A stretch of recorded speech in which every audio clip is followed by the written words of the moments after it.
खबर है कि चीन के लड़ाकू जहाजों और जंगी जहाजों ने ताइवान की घेराबंदी तेज कर दी। ताइवान ने आरोप लगाया कि उसने चीन के 10 से ज्यादा विमानों और युद्धपोतों को अपनी सीमा के पास ट्रैक किया, जिनमें 2 लड़ाकू विमानों ने तो ताइवान स्ट्रेट में बनी मीडियम लाइन को भी क्रॉस किया। मतलब ये कि चीन ने इस घेराबंदी के जरिए न सिर्फ ताइवान को डराने की कोशिश की, बल्कि उसने मीडियन लाइन क्रॉस कर अमेरिका को भी तीखे तेवर दिखा दिए, क्योंकि ये अमेरिका की ओर से बनाई गई वो लाइन है जो ताइवान स्ट्रेट में चीन और ताइवान को अलग करती है। हालांकि चीन ने कभी इस लाइन को नहीं माना और इस बार भी अपने 2 खतरनाक J-10 फाइटर जेट इस लाइन के पार भेजकर ये संदेश देने की कोशिश की कि ताइवान ही नहीं, पूरी ताइवान स्ट्रेट उसी का है। ताइवान ने दावा किया कि उसने चीन के 7 एयरक्राफ्ट, 1 ड्रोन और 5 युद्धपोतों को समंदर में उसकी सीमा के आसपास मंडराते देखा, जिनमें 2 लड़ाकू विमानों ने उसकी समुद्री सीमा में घुसपैठ भी की। हालांकि ये पहला मौका नहीं जब चीन ने ताइवान की सीमा में घुसपैठ की है। पिछले महीने की शुरुआत में अमेरिकी संसद की स्पीकर नैन्सी पेलोसी के दौरे से भड़का चीन कई बार अपने लड़ाकू विमानों और युद्धपोतों को ताइवान की सीमा में भेज चुका है और वो समंदर से लेकर जमीन तक ताइवान की घेराबंदी करने में लगा हुआ है। चीन के जंगी जहाज कभी उसकी समुद्री सीमा में घुसपैठ कर रहे हैं, तो कभी उसके फाइटर जेट ताइवान की हवाई सीमा में गरज रहे हैं। बार बार ताइवान की सीमा में घुसकर चीन उसे युद्ध के लिए ललकार रहा है। ताइवान का दावा है कि पिछले 1 महीने में चीन के 84 फाइटर जेट उसकी एयर स्पेस में ट्रैक किए जा चुके हैं, जबकि इस दौरान चीनी नौसेना के 21 युद्धपोत ताइवान की समुद्री सीमा के पास मंडराते नजर आए, जिसकी वजह से इस इलाके में पिछले कई दिनों से जंग जैसे हालात बने हुए हैं। लेकिन इस बार तो चीन ने ताइवान को उकसाने के लिए हद ही पार कर दी और माना जा रहा है कि उसके गुस्से की आग में घी डालने का काम किया अमेरिका की ओर से ताइवान को बड़ी संख्या में घातक हथियार बेचने के ऐलान ने। क्योंकि जैसे ही अमेरिका और ताइवान के बीच हथियारों की बड़ी डील की खबर सामने आई, उससे चीन का गुस्सा 7वें आसमान पर पहुंच गया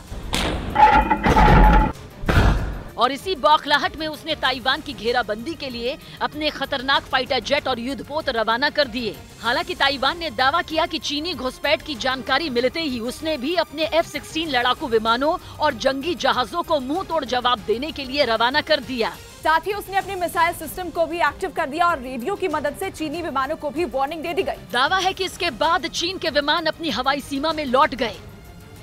उधर दक्षिण चीन सागर में बढ़ते तनाव के बीच ताइवान की सेना चीन को अपनी ताकत दिखाने के लिए मिलिट्री ड्रिल और तेज करने की तैयारी में है।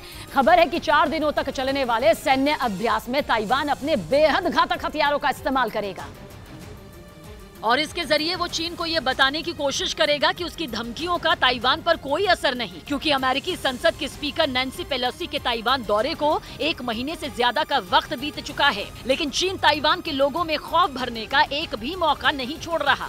मिलिट्री ड्रिल के नाम पर वो ताइवान के करीब ऐसी मिसाइलें बरसा रहा है जैसे जंग छिड़ गई हो। चीन के लड़ाकू विमान ताइवान की सीमा में पूरी ठसक के साथ घुस रहे हैं और बड़ी आसानी से उसे धमकाकर लौट भी आ रहे हैं। सिर्फ हवा से ही नहीं, चीन ने समंदर से भी कई बार ताइवान की घेरेबंदी की और माना जा रहा है कि चीन की इसी दादागिरी का जवाब देने के लिए ताइवान ने सैन्य अभ्यास की तैयारी की है।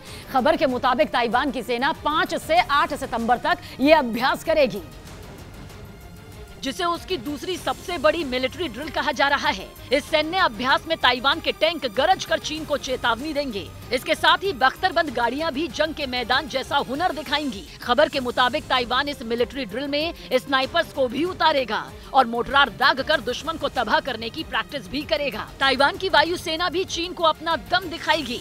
उसके AH-64E अपाचे और AH-1W सुपर कोबरा लड़ाकू हेलीकॉप्टर टारगेट को नेस्तनाबूद करने का अभ्यास करेंगे। लेकिन ये पहली बार नहीं जब ताइवान ने अपनी सेना की ताकत चीन को दिखाने का फैसला किया हो। इससे पहले भी वो कई बार वीडियो जारी कर चीन की धमकियों का जवाब दे चुका है और उसने इसके लिए अमेरिका से मिले खतरनाक लड़ाकू हेलीकॉप्टर अपाचे का एक वीडियो जारी किया, जिसमें वो टारगेट को तबाह करता दिखाई दिया था। ताइवान ने सैन्य अभ्यास का जो वीडियो जारी किया वो पहाड़ी इलाके का था, जहां बनाए गए निशाने को अपाचे हेलीकॉप्टर ने पल भर में ढेर कर दिया था। इसके अलावा उसने अपने वायुसेना के अभ्यास का भी एक वीडियो जारी किया था, जिसमें उसकी वायुसेना के विमानों ने सेना की गाड़ियों को एक इलाके में उतारने का अभ्यास किया था। जंग छिड़ने पर विमानों की मदद से इन गाड़ियों को ऐसी जगह पहुंचाया जाता है जहां ये सड़क के रास्ते नहीं पहुंच पाती। और इन्हीं गाड़ियों का इस्तेमाल करके सेना के जवान जंग के हालात में उन जगहों पर तेजी से पहुंच जाते हैं जहां दुश्मन का सामना करना होता है। लेकिन सिर्फ ताइवान की सेना ही चीन को जवाब देने की तैयारी नहीं कर रही, बल्कि वहां के आम लोग भी युद्ध के समय चीन के सैनिकों का सामना करने की तैयारी में जुटे हुए हैं। और खबर है कि इसके लिए ताइवान में एक मुहिम शुरू की गई। पोलर लाइट ट्रेनिंग नाम की इस मुहिम को ताइवान की सेना के एक पूर्व कप्तान ने शुरू किया। वो ताइवान के लोगों को चीन के हमले के वक्त न सिर्फ बचने की ट्रेनिंग दे रहे हैं, बल्कि जरूरत पड़ने पर लड़ाई के लिए भी तैयार कर रहे हैं। बताया गया कि वहाँ न्यू ताइपे शहर में बड़ी संख्या में लोग उनके साथ जुड़ रहे हैं और इन लोगों को एयरसॉफ्ट गन से निशानेबाजी की ट्रेनिंग दी जा रही है। कहा जा रहा है कि ताइवान के लोग चीन के खिलाफ ठीक वैसी ही तैयारी कर रहे हैं जैसा कि यूक्रेन के नागरिकों ने रूस से मुकाबले के लिए किया था। रूस के हमले की शुरुआत में ही यूक्रेन के लोगों ने पेट्रोल बम बनाकर उसकी सेना का सामना किया था और उनसे निपटने में रूसी सैनिकों के भी पसीने छूट गए थे। इधर खबर है कि चीन से बढ़ते तनाव के बीच ताइवान हथियारों की सप्लाई कम किए जाने की वजह से अमेरिका पर भड़क गया, जबकि 2 सितंबर को ही अमेरिका ने ताइवान के साथ घातक हथियारों की बहुत बड़ी डील की थी। ताकि युद्ध होने पर ताइवान न सिर्फ चीन के सामने टिका रहे, बल्कि अमेरिकी हथियारों के दम पर उसे करारा जवाब दे सके। लेकिन चीन से बढ़ती तनातनी के बीच हथियारों की कम सप्लाई पर ताइवान अमेरिका से नाराज हो गया। ताइवान के अखबार ताइवान न्यूज का दावा है कि अमेरिका ताइवान बिजनेस काउंसिल ने हथियारों की कम सप्लाई को लेकर चिंता जताई और इस मुद्दे पर अमेरिका की जमकर खिंचाई भी की। साथ ही काउंसिल ने ये चेतावनी दी कि अगर अमेरिका ने हथियारों की सप्लाई नहीं बढ़ाई तो आने वाले कुछ दिनों में चीन इस मौके का फायदा उठाकर न सिर्फ ताइवान पर दबाव बनाएगा, बल्कि उस पर हमला कर देगा। और अगर ऐसा हुआ तो ये ताइवान के साथ साथ अमेरिका से भी के लिए भी एक बड़ा झटका होगा। दावा तो ये भी किया जा रहा है कि अगर ताइवान और अमेरिका के बीच नाराजगी बढ़ी तो चीन का काम आसान हो जाएगा और उसे ताइवान को हड़पने में ज्यादा मेहनत नहीं करनी पड़ेगी। हालांकि 2 सितंबर को ही अमेरिका ने ताइवान की ताकत बढ़ाने के लिए $1.1 बिलियन यानी भारतीय रुपयों में 8,800 करोड़ के घातक और खतरनाक हथियार बेचने का ऐलान किया था। अमेरिका और ताइवान के बीच जिन हथियारों की डील हुई उसमें 60 हार्पून एंटी शिप मिसाइलें और हवा से हवा में मार करने वाली 100 मिसाइलें शामिल हैं। इसके अलावा अमेरिका ताइवान का सर्वेलेंस रेडार प्रोग्राम और F-16 लड़ाकू विमान के लिए साइडवाइंडर मिसाइलें भी देगा। लेकिन अमेरिका ताइवान बिजनेस काउंसिल का दावा है कि ये सभी हथियार ताइवान के पास पहले से ही मौजूद हैं और चीन से निपटने के लिए ताइवान को इनसे कहीं ज्यादा घातक और खतरनाक हथियारों की जरूरत है। हालांकि अमेरिका और ताइवान के बीच हथियारों की ये डील अभी तक पूरी नहीं हो सकी, लेकिन चीन ने इस पर आपत्ति जताना शुरू कर दिया। चीन ने अमेरिका और ताइवान के बीच हो रही इस डील पर नाराजगी जताते हुए ये धमकी दी कि अगर हथियारों का ये सौदा हुआ तो उसका मुंह तोड़ जवाब दिया जाएगा। यही नहीं, इस धमकी के बाद चीन ने ताइवान के पास अपनी मिलिट्री ड्रिल तेज कर दी और ये साफ कर दिया कि वो ताइवान के मुद्दे पर किसी तीसरे देश के दखल को बर्दाश्त नहीं करेगा। असल में अमेरिकी संसद की स्पीकर नैन्सी पेलोसी ने ताइवान यात्रा के बाद से ही चीन ताइवान को 6 तरफ से घेरकर लाइव फायर ड्रिल कर रहा है।